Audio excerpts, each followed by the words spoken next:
আল্লাহু আকবার বলে চিৎকার দিয়ে দিলাম। গোলাম আওয়াজ পেয়ে গেল, গোলাম বুঝতে পারলো মনে হয় আমার দুনিয়ার মুনিব আমার এই আমলটারে দেখে ফেলেছে। গোলাম এবার মাথাটারে উঠায়া আসমানের দিকে তাকায় দুইটা হাত উঁচা করে বলতেছেন, ইয়া সাহিবা সিররি ইন্না সিররা ক্বাদ যাহার ওয়ালা উরিদু বা'দা মা ইশতাহার। ওহে রাব, তোমার সাথে আমি গোলামের যে প্রেম এটা আজ পর্যন্ত গোপন ছিল, পৃথিবীর কেউ জানতো না। যখন গোটা পৃথিবীটা নিস্তব্ধ হয়ে যায়, গোটা পৃথিবী যে সময় ঘুমিয়ে যায়, ওহে মুনিব ওই সময় আমি গোলাম আপনার কুদরতি কদমে আমার মাথাটা রেখে যে মজা পায়, এটা পৃথিবীর আজ পর্যন্ত কেউ জানতো না। কিন্তু আজকে তোমার আর আমার এই প্রেম যখন জাগ্রত হয়ে গেল, এই জাগ্রত জীবন নিয়ে দুনিয়াতে আর থাকতে চায় না, তুমি আমাকে তোমার কাছে নিয়ে নাও। বলি সুবহানাল্লাহ। ইমাম গজ্জালী বলেন, এরপরে আস্তে আস্তে ঠিক শিশু বাচ্চা যেমন দুগ্ধ পান করতে করতে ঘুমায় যায়, আল্লাহর গোলাম এভাবে কালিমা পড়তে পড়তে দুনিয়া থেকে বিদায় নিয়ে জান্নাতি হয়ে যায়। সুবহানাল্লাহ। ونؤمن به ونتوكل عليه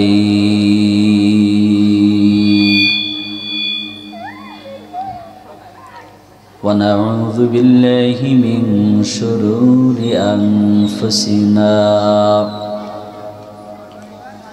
ومن سيئات أعمالنا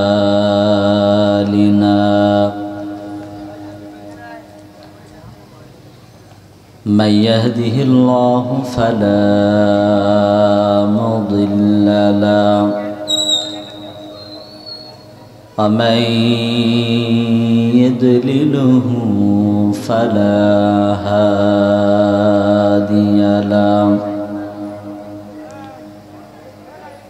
ونشهد أن لا إله إلا الله وحده لا شريك له ونشهد أن سيدنا ومولانا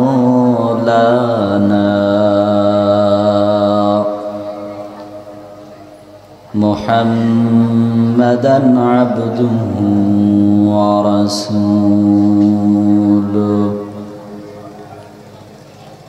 أرسله الله الحق بشيرا ونذيرا وداعيا إلى الله بإذنه سراجا وقمرا منيرا فقد قال الله تعالى في كلامه المجيد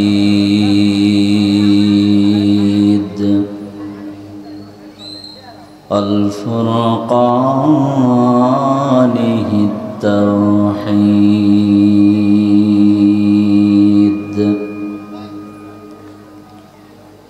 وقال الله تعالى فأعوذ بالله من الشيطان الرجيم بسم الله الرحمن الرحيم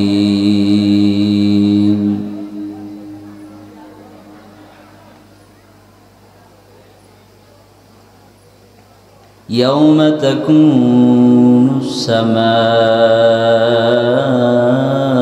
كالمهل وتكون الجبال كالعهن ولا يسأل حميم حميما يبصرونهم يود المجرم لو يفتدي من عذاب يومئذ ببنيه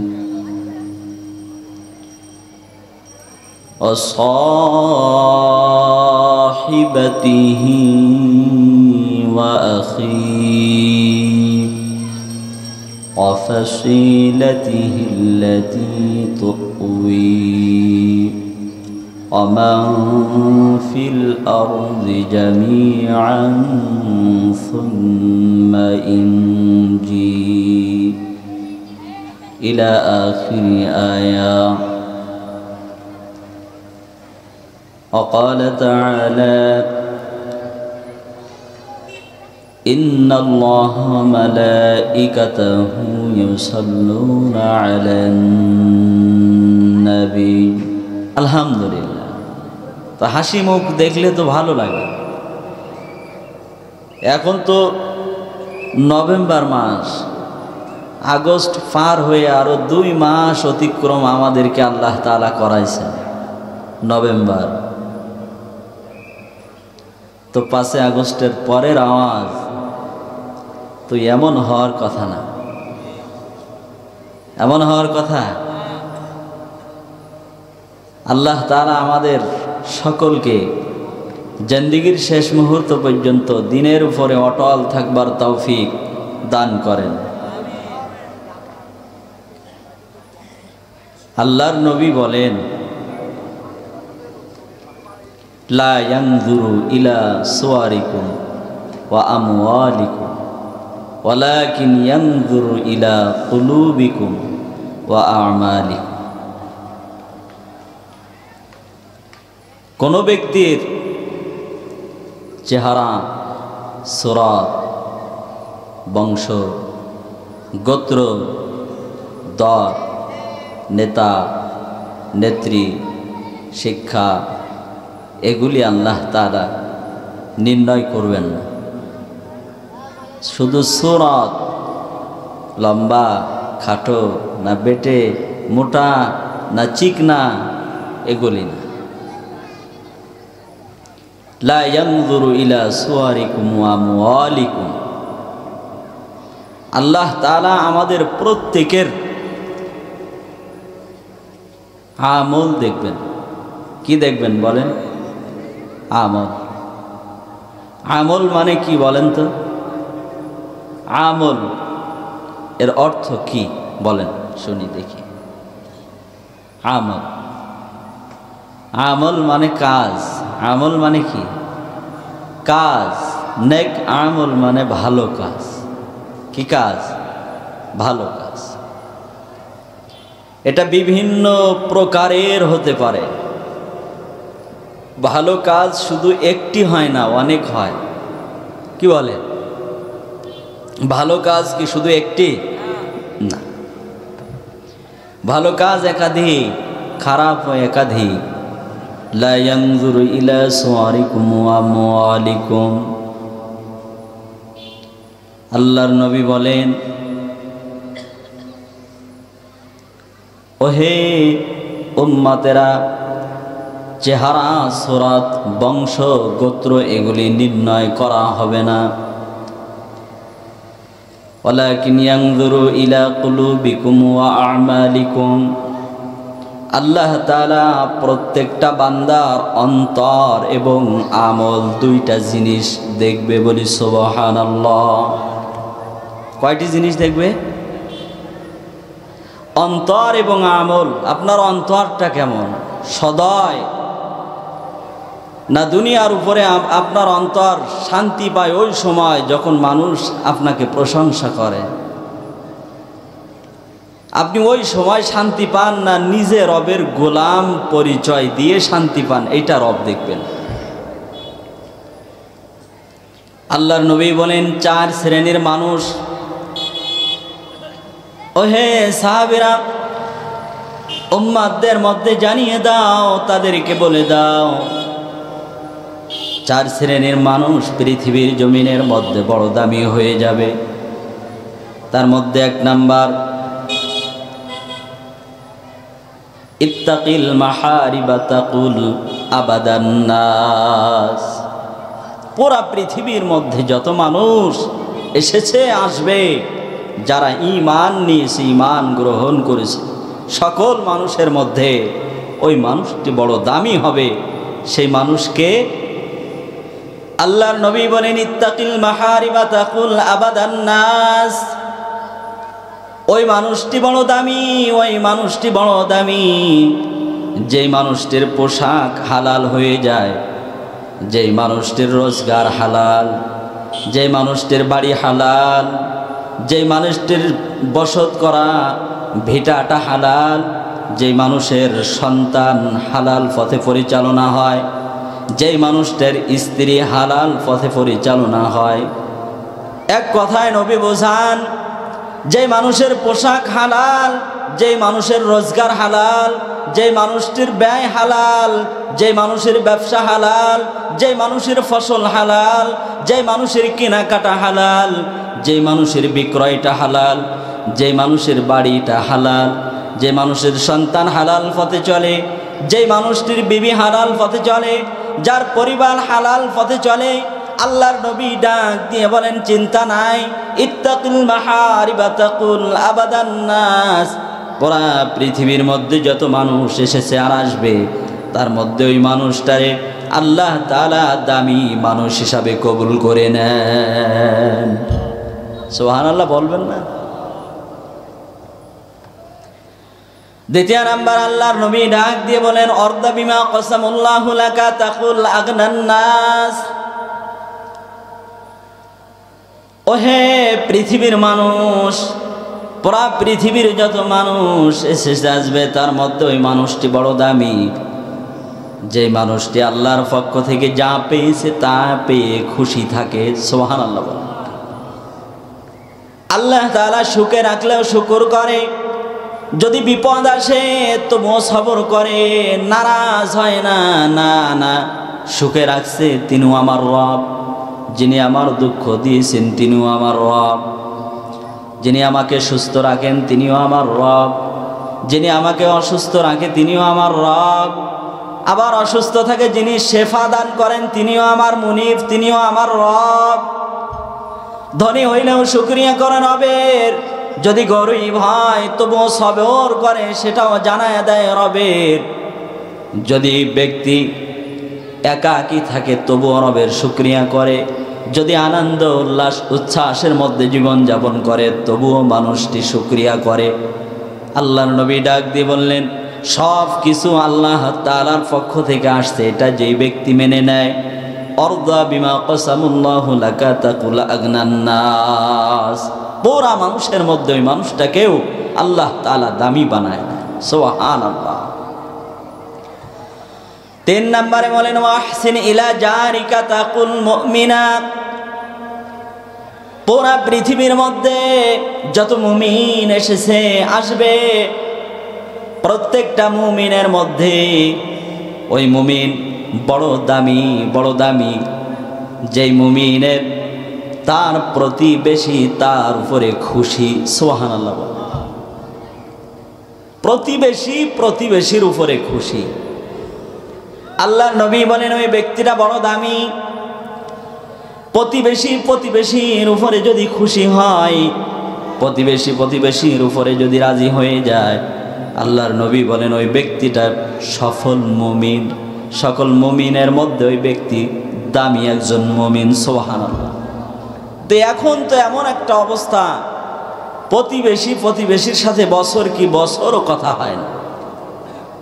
কি বলে? হয়। অনেক সময় দেখা যায় এমন বছর কি বছর প্রতিবেশীর সাথে কথা নাই। কারণ যদি আপনি তালাশ করেন তাহলে বোঝা যাবে প্রতিবেশী প্রতিবেশীর সাথে কেন কথা বলে না। কারণ আমি তো এমন একজন প্রতিবেশী, আমার পাশের বাড়ি প্রতিবেশীর জন্য হাঁটবার একটু রাস্তাও আমি রাখি নাই। অনেক সময় এমন হয়, একটু হেঁটে যাবে সরু একটি রাস্তা, চিকন একটি রাস্তা, এটাও আমি রাখতে চাই না। হয় কিনা বলেন? শুধু তা না, শুধু প্রতিবেশী না, এমন হয় অনেক সময় বাবার সাথে সন্তানের কথা নাই, ভাইয়ের সাথে ভাইয়ের কথা নাই, আপনজন আপনজনদের সাথে আপনজনের কথা নাই। সপ্তাহ কি সপ্তাহ, মাস কি মাস, বছর কি বছর পর্যন্ত সম্পর্ক থাকে না। আল্লাহর নবী ডাক দিয়ে বলেন, যদি এটাকে বর্জন করতে পারো, ওয়া আহসিন ইলা জারিকা তাকুল মুমিনা, যদি এমন হয় প্রতিবেশীর উপরে খুশি হয়ে যায়, আল্লাহ তাআলা পৃথিবীর মধ্যে যত মুমিন এসেছে আসবে সকল মুমিনের মধ্যে দামি সফল মুমিন হিসাবে কবুল করে নেন। সুবহানাল্লাহ। প্রতিবেশীর কদর, প্রতিবেশীর দাম কি পরিমাণ জানেন? আব্দুল্লাহ ইবনে মুবারক রহমাতুল্লাহ আলাইহির একজন প্রতিবেশী ইহুদি তার বাড়ি ঘর সহ জমিনটারে বিক্রয় করে দিবেন। তদানীন্তন সময়ের মধ্যে দ্রব্যমূল্যে বাজার যেই পরিমাণ, সেটাকে যাচাই করে দাম উঠতে উঠতে 7,000 দিরহাম পর্যন্ত দাম উঠছে। সুবহানাল্লাহ বলেন। কত হাজার দিরহাম? 7,000। ইহুদি ডাক দিয়ে বললেন, এটা বেচবো না। প্রতিবেশী লোকজন জিজ্ঞাসা করলেন, ও হে, কেন তুমি এই পরিমাণ দাম উঠবার পরও বেচতে রাজি হও না? আরো বেশি কেন দাবি করো? বর্তমান বাজার মূল্য তো এর চাইতে দাম পাওয়ার কথা না। ইহুদি ডাক দিয়ে বললেন, নিজের ঘর বাড়ি আর বসত ভিটার দাম চাই নাই, বেশি চাইছি কোন কারণে জানো? আমার এই বাড়ি সহ জমিনটা যেই ব্যক্তি কিনবে, ওই ব্যক্তি আব্দুল্লাহ ইবনে মুবারক রহমাতুল্লাহ আলাইহির মতো একজন দামি প্রতিবেশী পেয়ে যাবে। বলি সুবহানাল্লাহ। প্রতিবেশী জিজ্ঞাসা করলেন, কেন এত দাম বেশি বললা? বর্তমান বাজার মূল্যে তো দাম এত হয় না।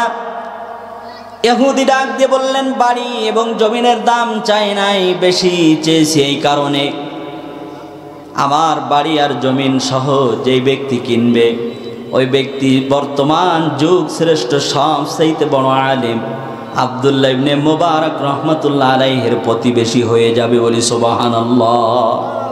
এই দামি একজন প্রতিবেশী পাবে, এই প্রতিবেশী পাবে যার কারণে বাড়ি আর জমিনের দাম চাই নাই, দামি একজন প্রতিবেশী পাবে, তার দাম চেয়েছি। বলি সুবহানাল্লাহ।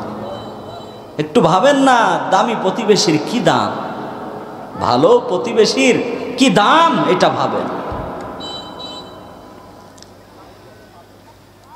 এই জন্য আল্লাহ তাআলা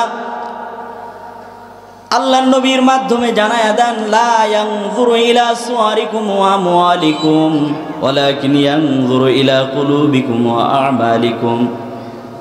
ওহে নবী, উম্মাতদেরকে বলেন, আমি তাদের চেহারা, সুরাত, সম্পদ এগুলি দেখব না, আমি দেখব তার অন্তরটা কেমন, অন্তর থেকে আমি রবের কেমন গোলামি করে, অন্তর থেকে কেমন সদকা করে, অন্তর থেকে কেমন আমল করে।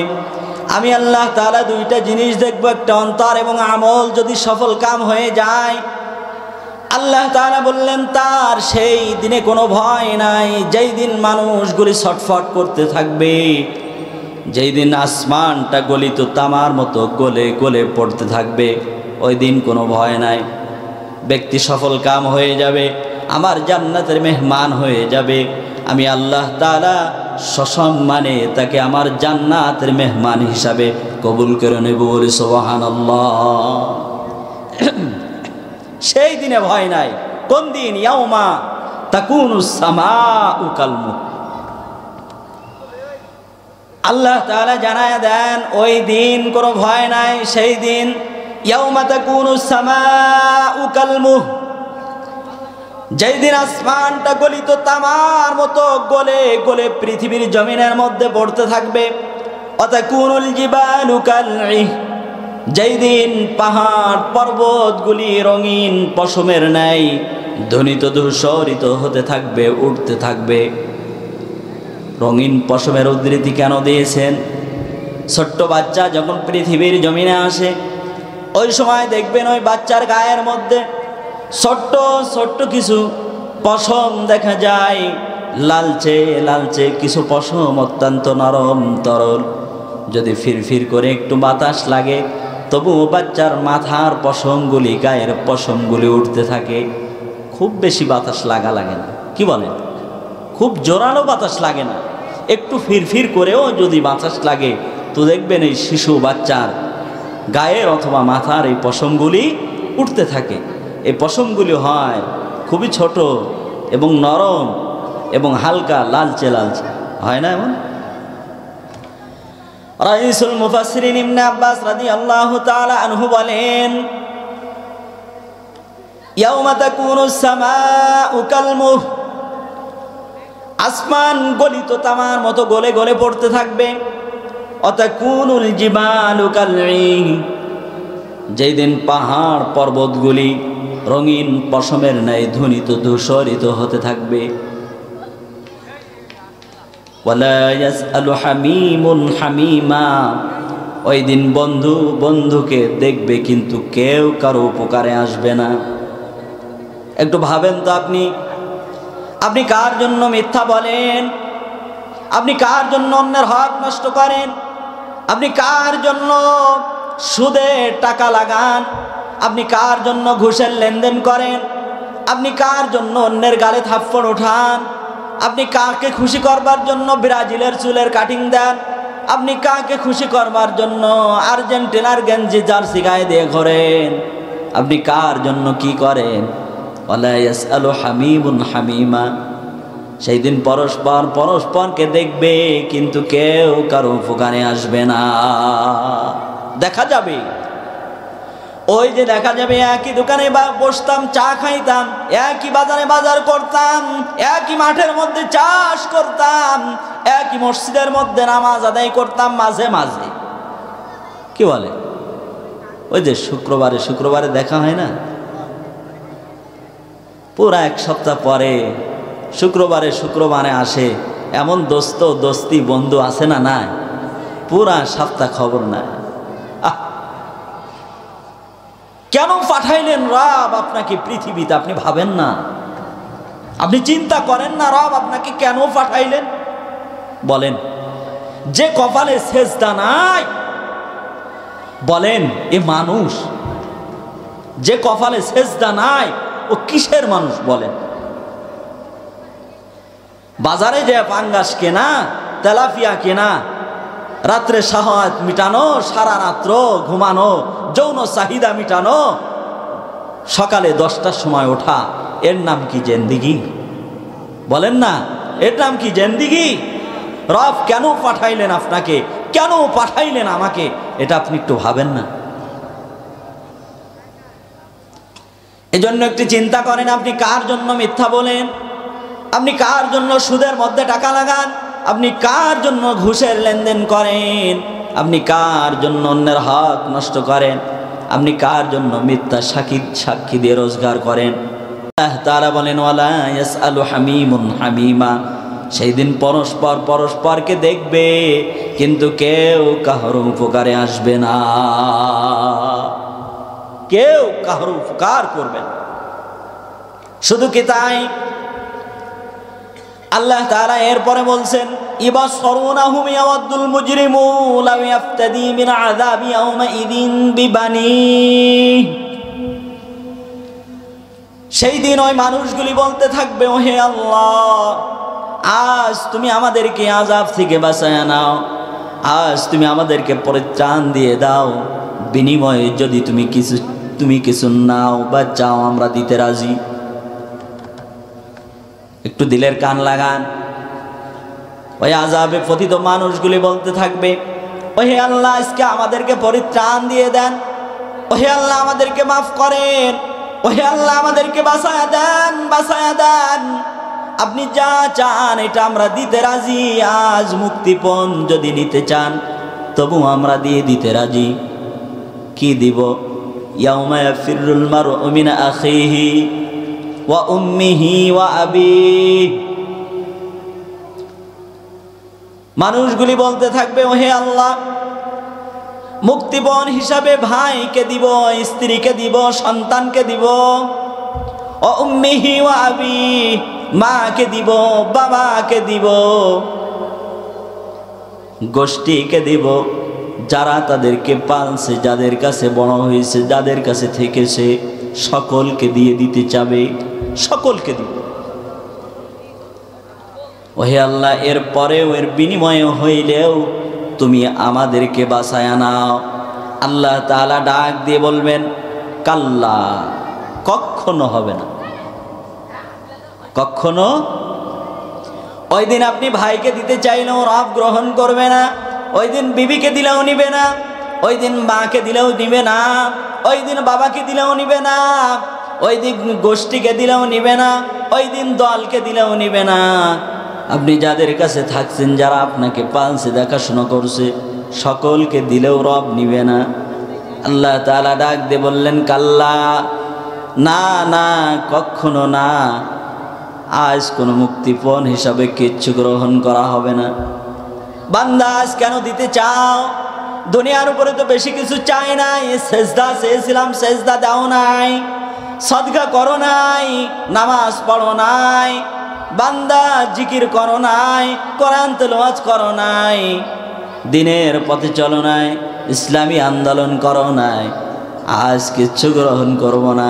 কাল্লা, না, নিব না, কখনো না। একটু ভাবেন না, সেই দিন আমার আপনার উপায় হবে কি? কে বাঁচাবে? কে? আপনি কার জন্য মিথ্যা বলে রোজগার করেন? সে আসবে না, বিবি পরিচয় দিবে না, সন্তান উপকারে আসবে না, বাবা উপকারে আসবে না। সেই দিন কেউ আমার আপনার আপন হবে না। সেই দিন আমি আপনি বাঁচতে পারবো না। বাঁচতে যদি হয় তাইলে দুইটা জিনিস মজবুত করা লাগবে। লা ইয়ানজুরু ইলা সুওয়ারিকুম, চেহারা দেওয়া হবে না, চেহারা। এখন ভাবেন না, একটু দেখেন, এই এক শ্রেণীর যুবক ঘরে দেখি, যুবক চুল বারবার মাথা ঝাড়া দিয়ে দিয়ে শুধু এ পাশে উঠাইতে থাকে। এই চেহারায় জান্নাত পাওয়া যাবে না গো, এই চুলে জান্নাত পাওয়া যাবে না। ব্রাজিলের কাটিংয়ে জান্নাত পাওয়া সম্ভব হবে না। আর্জেন্টিনার কাটিংয়ে, আর্জেন্টিনার জার্সি গায়ে দিয়ে জান্নাত পাওয়া যাবে না। আল্লাহ তাআলা সুরাত দেখবে না, সম্পদ দেখবে না। ওয়ালাকিন ইয়ানজুরু ইলা কুলুবিকুম ওয়া আমালিকুম, যদি অন্তরটা ফ্রেশ হয়ে যায়, ভালো হয়ে যায়, আমল যদি ভালো হয়ে যায়। আল্লাহ তাআলা বললেন, ওই দিন কোনো ভয় নাই, কোনো চিন্তা নাই। যেই দিন আসমানটা গলিত তামার মতো পড়তে থাকবে, যেই দিন পাহাড় আর পর্বতগুলি ধুলার মতো উড়তে থাকবে, যেই দিন মানুষগুলি বিক্ষিপ্ত পতঙ্গের মতো নিক্ষিপ্ত হতে থাকবে, ভয় নাই। আল্লাহর নবী বলেন, শুধু ভয় নাই এটাও না, ওই দিন সমস্ত মানুষগুলি আযাবের মধ্যে পতিত হয়ে যাবে, শুধু 7 শ্রেণীর মানুষ বাদে। সুবহানাল্লাহ বলেন। কয় শ্রেণীর মানুষ? একটু জোরে বলেন তো, কয় শ্রেণীর? ঘুমায় গেছেন আপনারা? 7 শ্রেণীর মানুষ বাদে।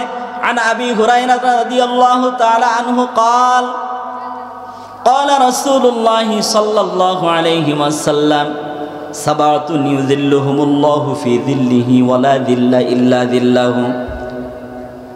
এই হাদিসটি একাধিক কিতাবের মধ্যে আসছে।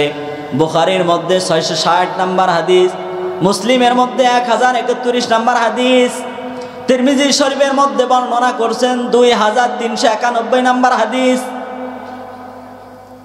এরপরে মুআত্তা ইমাম মালিকের মধ্যে বর্ণনা আসছে 1777 নম্বর হাদিস, নাসাই শরীফের 580 নম্বর হাদিস।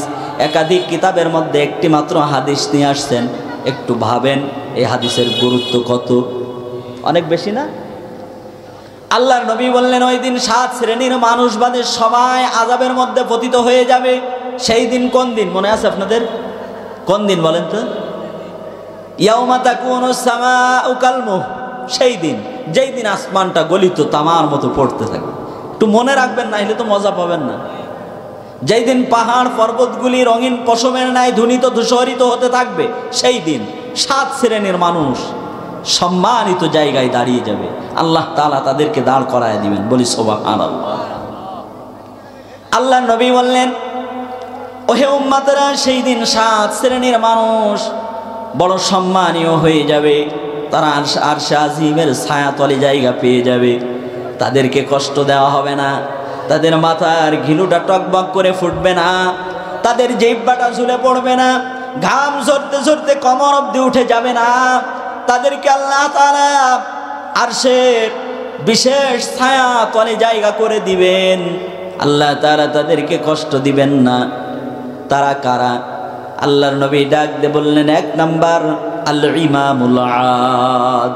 আল ইমামুল আদ, ন্যায় বিচারক। সুবহানাল্লাহ বলেন না? এই হাদিসটা বললে আমরা মনে করি এটা শুধু হাসিনার জন্য, এটা বোধহয় শুধু বেগম জিয়ার জন্য, এটা বোধহয় শুধু ডক্টর ইউনূসের জন্য, এটা বোধহয় শুধু ডক্টর শফিকুর রহমানের জন্য, এটা বোধহয় শুধু তারেক জিয়ার জন্য, এটা বোধহয় শুধু ডোনাল্ড ট্রাম্পের জন্য নাজিল হয়েছে। আসলে কি তাই? ন্যায় বিচারক কি শুধু শেখ হাসিনা? ন্যায় বিচারক কি শুধু বেগম জিয়া? ন্যায় বিচারক শুধু ডক্টর শফিকুর রহমান? ন্যায় বিচারক শুধু তারেক জিয়া, শুধু ডোনাল্ড ট্রাম্প? তা নয়। আল ইমামুল আদ, ন্যায় বিচারক একাধিক। ন্যায় বিচারক একাধিক। আমার পরিবারের মধ্যে আমরা 4 ভাই, মনে করেন 4 ভাই 2টা বোন। আমার বাবা এখনো পৃথিবীর জমিনের মধ্যে জীবিত আছে। 4টা ভাইয়ের মধ্যে যদি কোনো ভাই কোনো কাজ করতে যায়, কোনো ব্যবসা, কিংবা কোনো ভাই যদি তার সন্তান ছেলে কিংবা মেয়ে বিবাহ দিতে চায়, কিংবা কোনো একটা গুরুত্বপূর্ণ কাজ করতে চায়, তাইলে সর্বপ্রথম পারিবারিক দৃষ্টিকোণ থেকে কার কাছে পরামর্শ নিবে? বাবা। কারণ 4টা ভাই 2টা বোন, আব্বা এখনো বেঁচে আছে, তাহলে পরামর্শ নিব কার কাছ থেকে? বাবার কাছ থেকে না? তাইলে বোঝা গেল আমার সংসারের মধ্যে একজন নেতা আছে না নাই? আমার পরিবারের মধ্যে আমার নেতা আমার বাবা। কি বলে? বাবা যখন দুনিয়া থেকে বিদায় নিয়ে চলে যায়, ওই সময় সামাজিক দৃষ্টিকোণ থেকে পরিবারের মধ্যে যিনি বড় ছেলে, বড় ভাই, আমরা মিয়া ভাই বলি, কি বলেন, বড় ভাইয়ের কাছে পরামর্শ নেওয়া হয়, ভাই এটা করব, এটা করব, বা এটা করলে কেমন হয়। তাইলে বাবা মারা যাওয়ার পরেও আমার পরিবারের একজন নেতা, তিনি বড় ভাই। কি বলেন? এই জন্য প্রত্যেকটা সেক্টরে একাধিক নেতা আছে, একাধিক অভিভাবক আছে। যেমন পরিবারের মধ্যে বাবা আমার নেতা, ঠিক এমনিভাবে মহল্লার মধ্যে একজন নেতা আছে না নাই? ঠিক এমনিভাবে ওয়ার্ডের মধ্যে একজন নেতা আছে না নাই? এরপরে ইউনিয়নের মধ্যে নেতা আছে না নাই? উপজেলার মধ্যে নেতা আছে না নাই? এমনিভাবে উপজেলার নেতা, জেলার নেতা, এরপরে বিভাগীয় নেতা, এরপরে দেশ প্রধান, এরপরে গোটা বিশ্বের একজন মোড়ল আছে না নাই? তাইলে ন্যায় বিচারক কে একজন নাকি একাধিক? এখন পরিবারের নেতা বাবা যদি বলে সন্তানদেরকে সব সম্পদগুলি সমপরিমাণ বন্টন করে দিলাম, কিন্তু মনে একটু ইচ্ছা জাগলো আমি কাবা জিয়ারত করবার জন্য যাব, ছেলেদেরকে জমি লিখে দিল, হজে যাওয়ার আগে মেয়েকে ডাক দিল, মেয়েকে বলল মা তোমার তো আল্লাহ তাআলার মেহেরবানিতে দেখে শুনে বিবাহ দিলাম, মাশাআল্লাহ জামাই বড় চমৎকার, জামাইয়ের বাবাও বড় ধনী মানুষ, সম্পদের কোনো অভাব নাই, ঘর বাড়ি সব ক্লোজ, সব দিক দিয়ে আল্লাহ তাআলা ভালো রাখছে। তবে একটি মাত্র কথা, তোমার ভাইদের চলাফেরা তো খুব সবল না দুর্বল, এই জন্য আমার যে জমিন ছিল এইগুলো তোমার ভাইদেরকে দিয়ে দিলাম, আর তোমার জন্য দোয়া করে গেলাম, আমি একটু কাবা জিয়ারতে যাচ্ছি। এ কি ন্যায় পরায়ণ বিচারক? বেইনসাফ না? এই জন্য বাড়ির মধ্যেও যে নেতা, তারে ন্যায় পরায়ণ হওয়া লাগবে। একটা প্রতিষ্ঠানের প্রধান শিক্ষক, তার অধীনে অনেক স্টাফ, অনেক ছাত্র, অনেক ছাত্রী এই প্রতিষ্ঠানের মধ্যে থাকে, তার দ্বারা যদি ইনসাফ প্রতিষ্ঠা হয়, উনিও ন্যায় পরায়ণ একজন বিচারক। কি বলেন? ঠিক এমনিভাবে প্রত্যেকটা সেক্টরে এক একজন অভিভাবক থাকে, এক একজন নেতা থাকে, এক একজন বিচারক।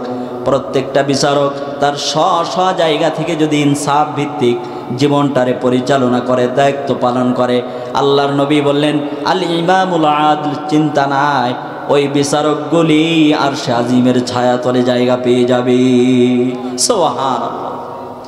2 নম্বর, শাবুন নাশা ফি ইবাদাতি রাব্বিহি, ওই যুবক সেই দিন আরশে আজিমের ছায়া তলে জায়গা পেয়ে যাবে।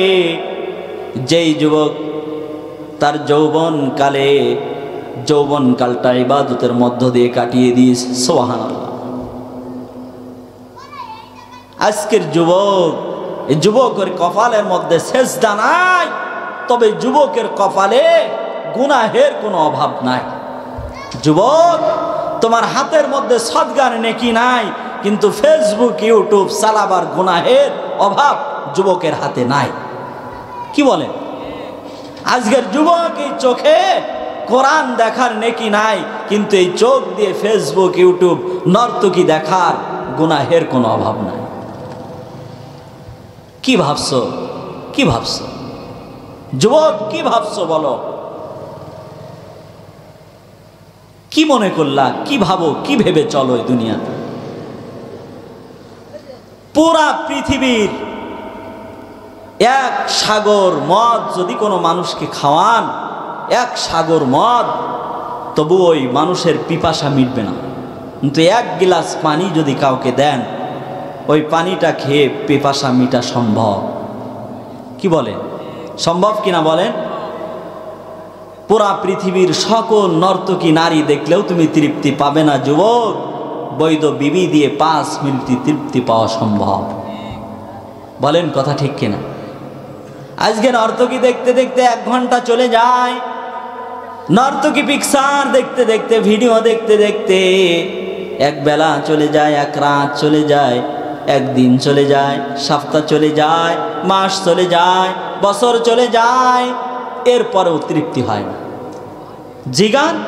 জিজ্ঞাসা করে দেখে, এরপরেও তৃপ্তি মেটে না, তৃপ্তি পায় না, যেন দেখে শেষই হয় না। কি ভাবছো যুবক? যদি হয় এমন তোমার যৌবনের যে সময়, এই সময়টা ইবাদতের মধ্যে কেটে যায়। আল্লাহর নবী বলেন, ওয়াশাবুন নাশাআ ফি ইবাদাতি রাব্বিহি, ওই যুবকের কোনো চিন্তা নাই, সেই দিন আল্লাহ তাআলার আরশে আজিমের ছায়া তলে জায়গা পেয়ে যাবে। যেই দিন আসমানটা গলিত তামার মতো পড়তে থাকবে, যেই দিন পাহাড় পর্বতগুলি রঙিন পশমের ন্যায় ধূলিত ধূসরিত হতে থাকবে, ওহে যুবক, কোনো চিন্তা নাই, কোনো চিন্তা নাই। সেই দিন তুমি আল্লাহ তাআলার আরশে আজিমের বিশেষ ছায়া তলে জায়গা পেয়ে যাবে, যদি তোমার যৌবনকালটা ইবাদতের মধ্যে কাটিয়ে দিতে পারো। বলি সুবহানাল্লাহ। মুকাশাফাতুল কুলুবের মধ্যে ইমামে গজ্জালী রহমতুল্লাহ আলাইহি একটা ঘটনা লিখছেন। মুকাশাফাতুল কুলুব 39 নম্বর পৃষ্ঠার মধ্যে ইমামে গজ্জালী বলেন, আমি গোলাম কেনবার জন্য শহরের মধ্যে গেলাম। বাজারের মধ্যে যে দেখি গোলামের একটি বাজার, অনেক প্রকারের গোলাম, তার মধ্যে অনেক উঁচা লম্বা গোলাম, অনেক সুদর্শন গোলাম, অনেক প্রকারের গোলাম আমি ওই বাজারের মধ্যে দেখলাম।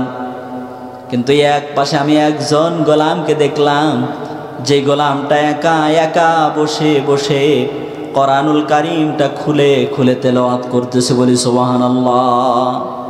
ইমামে গজ্জালী বলেন, আমি দেখে বড় অবাক হলাম।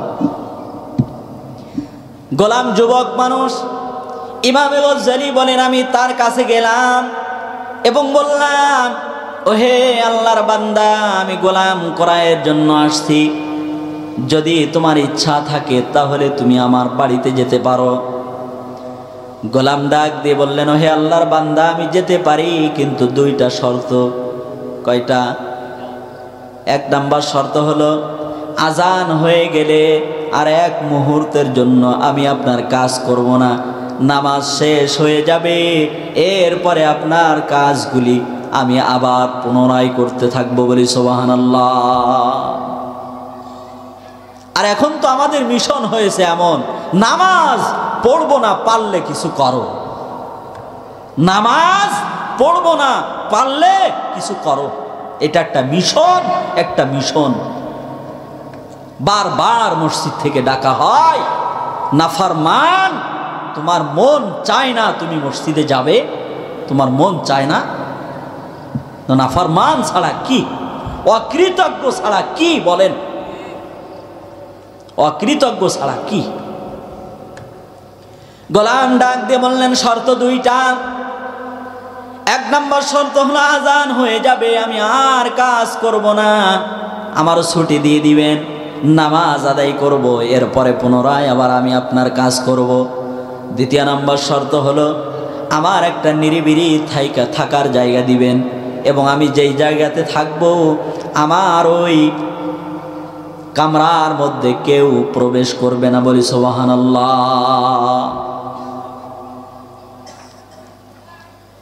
ইমামে গজ্জালি বলেন বড় অবাক হয়ে গেলাম, বড় অবাক। জিন্দেগির মধ্যে কত গোলাম কিনলাম, কত গোলাম ক্রয় করলাম, বাড়িতে আনলাম, কিন্তু কেউ কোনোদিন শর্ত দেয় নাই, কেউ কোনোদিন শর্ত লাগায় নাই, এমন কথা বলে নাই। কিন্তু আজকে আজীব একটি গোলাম পেয়ে গেলাম। গোলাম আরো একটি কথা বলেন, ওহে মুনিব, আমি আপনার বাড়িতে যেতে পারি, সারা দিন যত ইচ্ছে তত কাজ আমাকে দিয়ে করাইতে পারেন, কিন্তু রাত একটু আমি আপনার কাজ করব না। সুবহানাল্লাহ, রাত্রে কাজ করব না। তিন শর্তে ইমামে গজ্জালি রহমাতুল্লাহ আলাইহি তিনাকে কিনলেন, বাড়ির মধ্যে আনলেন, এরপরে বাড়িতে সকল কামরাগুলি দেখাইলেন। ইমামে গজ্জালি বলেন আমি তাকে প্রস্তাব দিয়ে দিলাম, হে আল্লাহর গোলাম, এই বাড়ির মধ্যে যেই কামরাটা তোমার পছন্দ হয়ে যায় ওই কামরা তুমি গ্রহণ করে নিতে পারো। আল্লাহর গোলাম ডাক দিয়ে বললেন, ওহে মুনিব,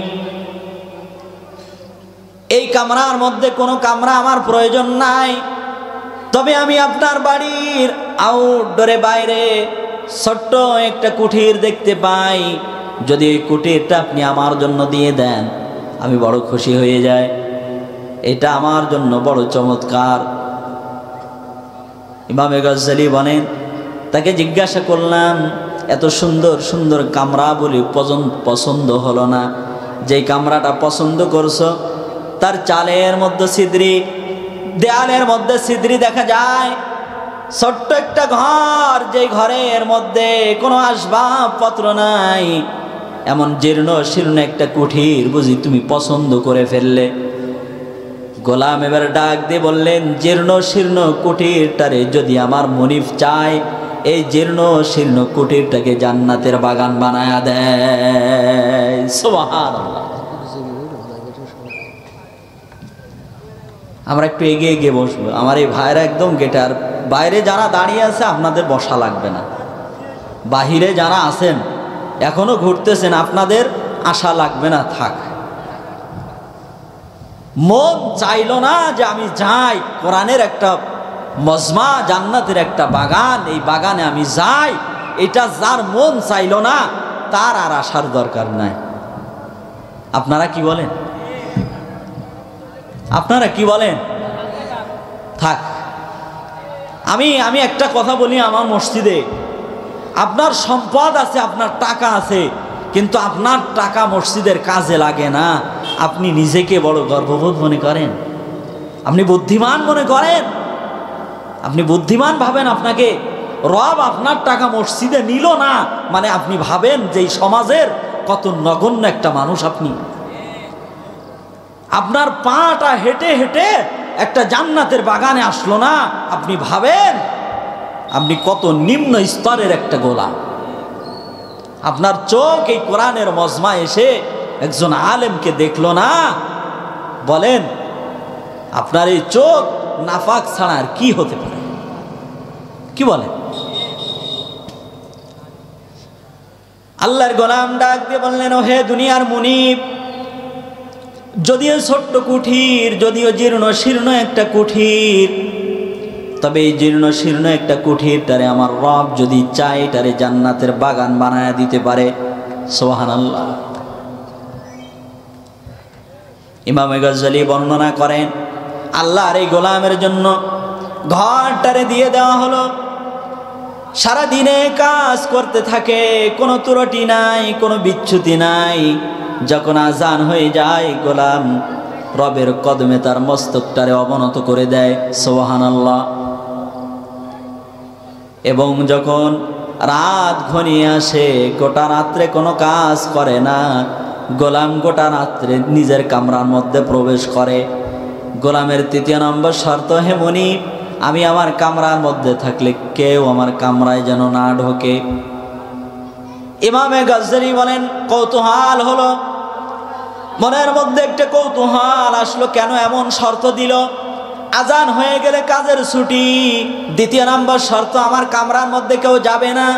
তৃতীয় নম্বর শর্ত, সারাদিন কাজ করব, রাত্রে কাজ করব না। কৌতূহল হয়ে গেল।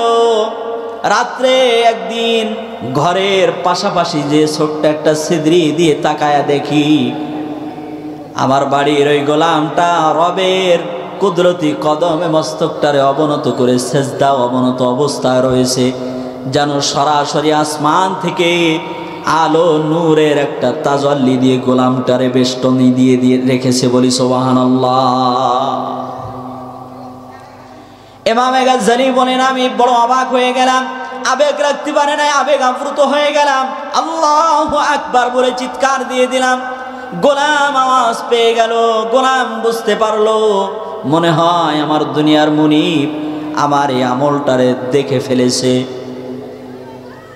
গোলাম এবার মাথাটারে উঠায়া আসমানের দিকে তাকায় দুইটা হাত উঁচা করে বলতেছেন, ইয়া সাহিবাস সিররি ইন্না সিররা কদ যাহার ওয়ালা উরিদু বাদা মা ইশতাহার। ওহে রাব, তোমার সাথে আমি গোলামের যে প্রেম, এটা আজ পর্যন্ত গোপন ছিল, পৃথিবীর কেউ জানতো না।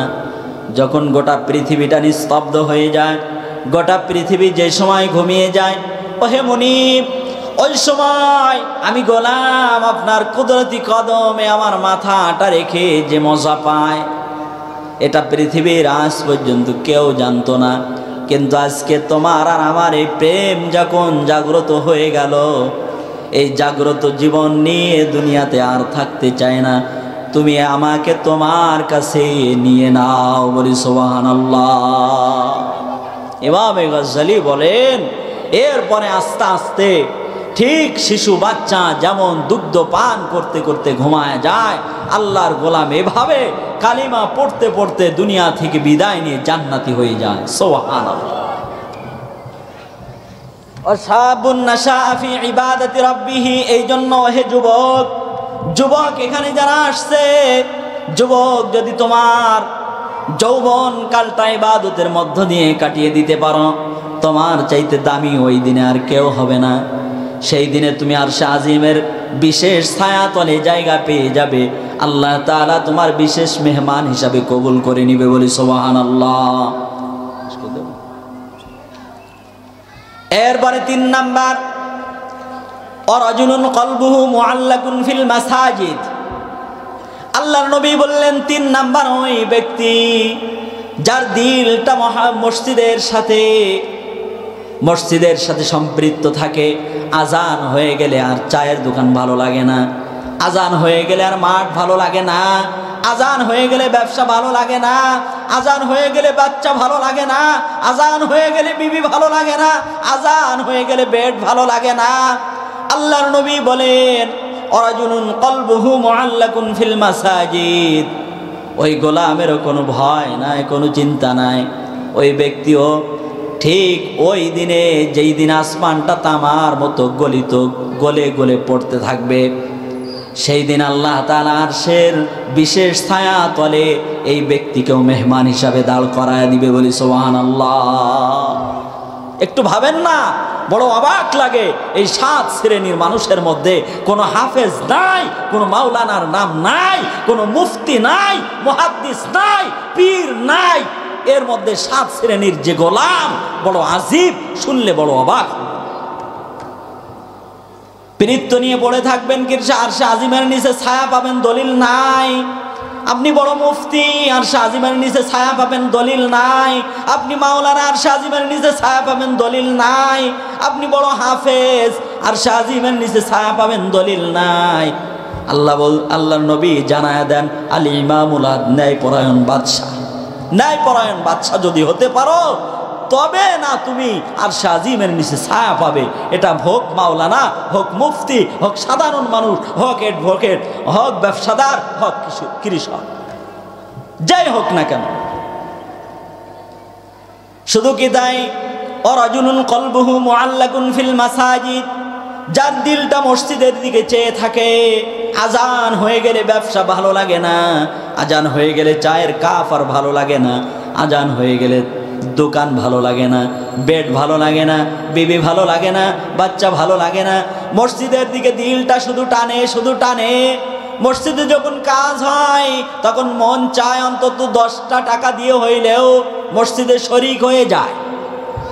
এমন সম্পৃক্ততা যদি মসজিদের সাথে থাকে, আল্লাহর নবী বলেন কোনো চিন্তা নাই, কোনো ভয় নাই।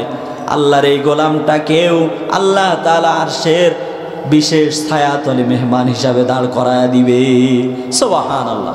একটু জিকির করি লা ইলাহা ইল্লাল্লাহ। একটু এগিয়ে আসেন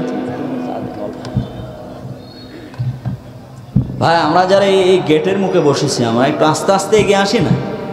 পিছন দিয়ে যারা বসেছেন এই ফাঁকা জায়গাগুলো পুরা করে ভাই, একটু এগিয়ে আসে। লা ইলাহা ইল্লাল্লাহ, জোরে লা ইলাহা।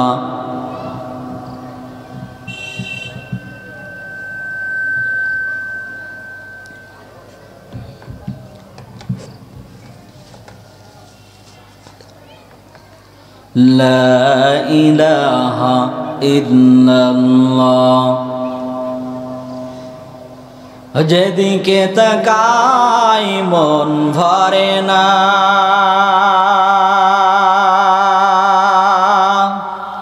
যেদিকে তাকাই মন ভরে না, নিয়ামত দেখে তার শেষ হয় না। সবুজ শ্যামল ফুল ফসল, সবুজ শ্যামল ফুল ফসল, ভরে দিয়েছ তুমি পৃথিবী আমারি। লা ইলাহা ইল্লাল্লাহ, জোরে লা ইলাহা। লা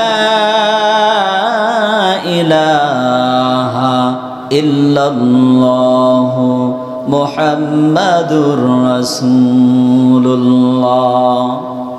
তাহলে 3 নাম্বার হলো কারা? ওয়ারাজুলুন কলবুহু মুআল্লাকুন ফিল মাসাজিদ, যার দিলটা মসজিদের সাথে সম্পৃক্ত থাকে। মনে আছে আপনাদের? 1 নাম্বার ন্যায়পরায়ণ বাদশা আল ইমামুল আদ, 2 নাম্বার যৌবনকালের ইবাদত, ওয়াশাবুন নাশা ফি ইবাদাতি রাব্বিহি। 3 নাম্বার ওয়ারাজুলুন কলবুহু মুআল্লাকুন ফিল মাসাজিদ।